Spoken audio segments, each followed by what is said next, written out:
We have just watched the arrival of U.S. President Donald Trump to the venue of the conference center in Sharm el-Sheikh, accompanied by President Abdel Fattah el-Sisi. He was received a few minutes ago by President el-Sisi in the Sharm el-Sheikh International Airport, coming from Tel Aviv after addressing the Israeli Knesset in a very historical day, which the world is recognizing the peace agreement and signing the peace agreement regarding peace in the Gaza Strip after 2 years of a brutal war.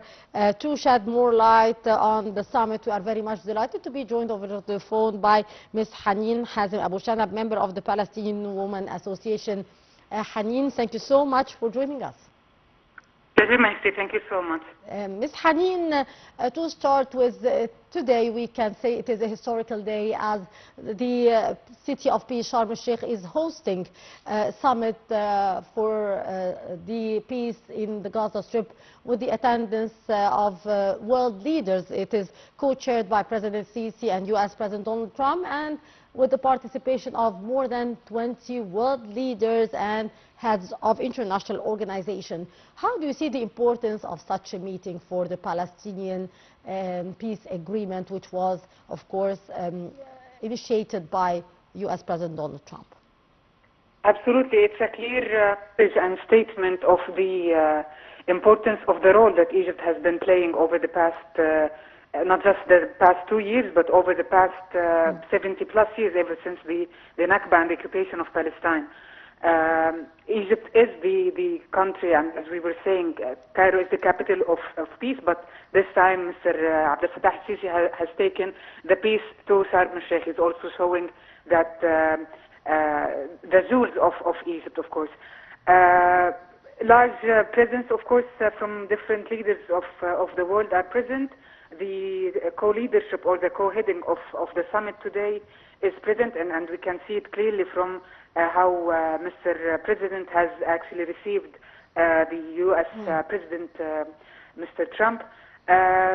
Unfortunately, again, it was as expected. Mr. Trump is showing some arrogance by the lengthy speech that he has taken in Israel before coming to the summit in Sharm el-Sheikh. But again, I think he's compensating for the absence of Mr. Netanyahu's presence. Again, the overall environment or the overall atmosphere is positive, inshallah, that we are moving, or we're actually concluding the agreed items or the agreement of peace, inshallah, after the ceasefire, and we've already seen some hostages that have been exchanged from both ends. Inshallah, let's see. Ms. Haneen, we have to mention here that the first phase of the agreement was actually implemented by the ceasefire being implemented on the ground in the Gaza Strip, and the return of the Gazans to the north, and the Israeli army did retreat to the yellow lines, and we have seen the exchange of detainees and hostages earlier today. How do you see this very important development on the ground? It shows the seriousness, and it shows that the theory is being put into practice. What we have agreed on is actually being implemented on the ground.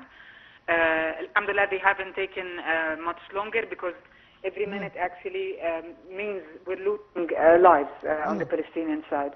So again, it reinforces the how much people are actually keen, and how much the leadership and the parties of the mediation and the mediators of this peacemaking actually have been putting so much effort and so much time and thoughts into putting this peace into action, actually.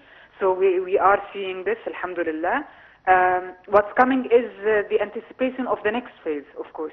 But before jumping to that, what's happening so far is excellent, despite the deficiencies here or there. But again, we've also seen how many aid has been sent through Egypt, of course, to Gaza, trying to revive the people. People have been going back to their homes, of course. It's now the realization of the damage. People have survived physically, yes, but now it's the damage or the realization of the damage. So again, this will take some time. It's not just the reconstruction of the buildings or the country. but also the reconstruction of the people. Yes. So let's see what the plans will be implemented. Yes. Indeed, you have raised a very important point, Ms. Haneen, which was raised earlier also by U.S. President Donald Trump before his speech, during his speech before the Knesset, regarding the importance of the reconstruction of the Gaza Strip. And we are seeing now on the screen live President Abdel Fattah al-Sisi